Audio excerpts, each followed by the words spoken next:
Hello guys and welcome to Super Dream Performance. How you guys doing? Today is an awesome day because today I'm going to be telling you 5 things that I personally don't like about this car. So let's get down to it.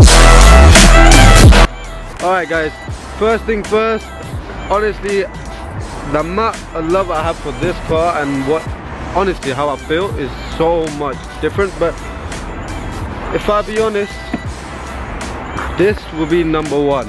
I think personally number 1 problem I have with this car would be the seats. So it's all good, I like them, they're comfortable and everything, but if I be honest, getting people into the back is a different story. Obviously, yeah, we have to pull this lever that hardly anyone can ever find, and then you have to hold this button which is extremely slow.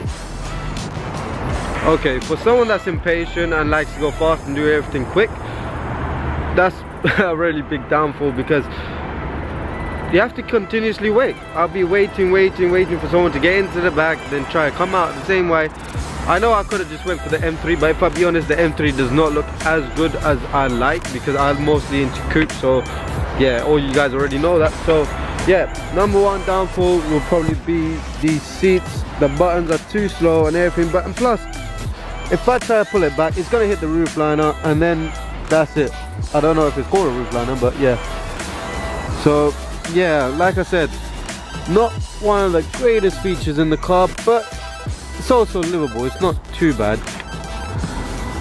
Best thing to do is just use the seat, just use the buttons on the seats to make it move, because then it goes a little bit quicker than just using the other buttons. Okay, number 2. Alright, number 2 will probably be depreciation on this car.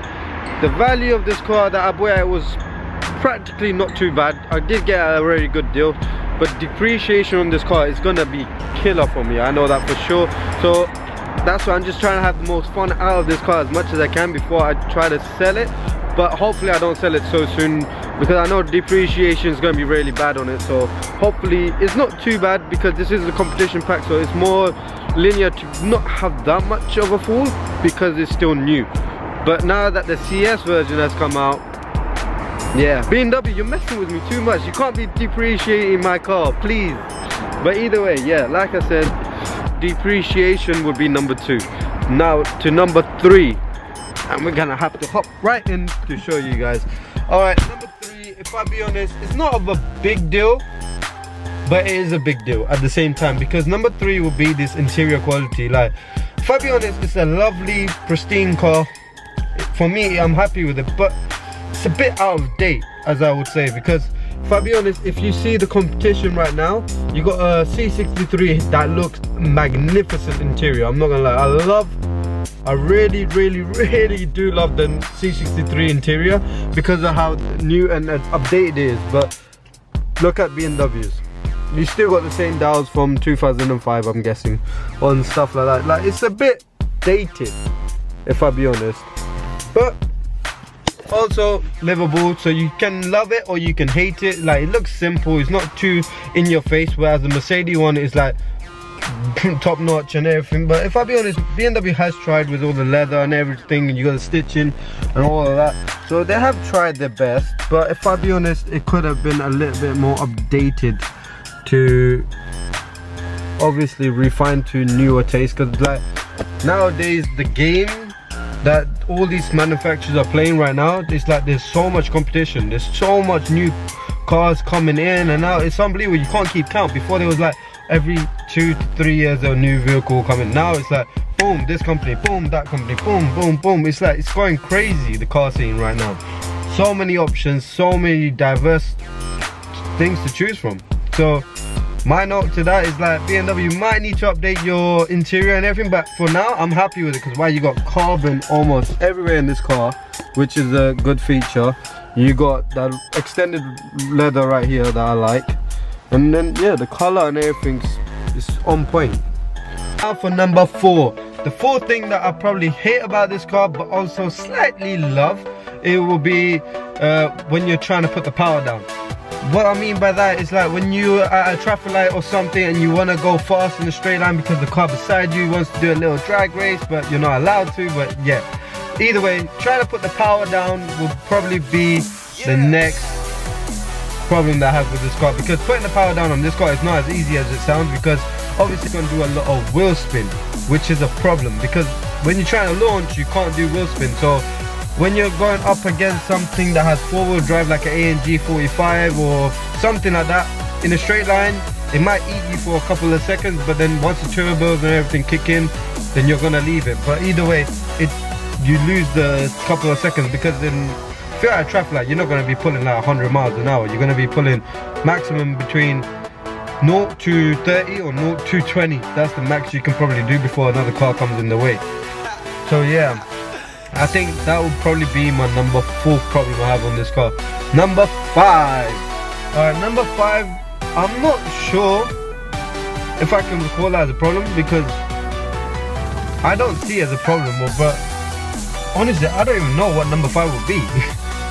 If I'll be honest, because I like everything in the car. But I think number 5, that if I really had to nitpick, it would probably be this dual clutch transmission. Because like, it's a great transmission, don't get me wrong, I love it to bits, but it's when it comes down to when you put everything in M2 and you're like, you know, like when you're stuck in traffic or something and you just want to go a bit rowdy and like you want it to be a bit more aggressive, and you put it in M2, but when you try to go a little bit forward, it jolts you forward, and then if you don't shift gears on time, it's just gonna keep going like that. It's like jolting a lot, but that's all easily the driver's fault as well, like my own, because I shouldn't be putting it in M2. I should be putting it in comfort for the gearbox if I want to have smoother transmissions and everything. So that's what I said. It's not a problem, but it's a problem. You see what I mean? Like you either love it or you hate it. But yeah, like I said, the car's been magnificent for the time that I've owned it so far, because it's been, I think it's been a month and a half now, about 2 months now I think, yeah, that I've owned this car, and honestly I have no problems on the car. It hasn't let me down, it hasn't broken down. That's number 5, like that should be number 5. It hasn't broken down yet. But either way, the car is well built and it's magnificent, if I'll be honest. Like I don't have no other words for it. Like it's great, it's incredible. So I'm leaving this car at a quite a dilemma, as I would say, because I'm saying 5 bad things about it, but I'm saying more things that I love about it, because that's how good this car is. There's not that many bad points you can point out. It's a well-built car, it's very agile, it's lightweight. What else could you look for in a car? But yeah, on that note guys, if you lot enjoyed the video, make sure you subscribe, leave a comment down below, and make sure you smash that like button. And if you want to follow me on other social media, you also have my Instagram down in the link below and my Snapchat. So you better just hit me up if you need to. If you want to find out more stuff about the car, if you want to leave some comments where you wanted me to do new videos on other stuff, you can. So just leave it down below and I'll be happy to reply. Alright guys, see you later. Bye!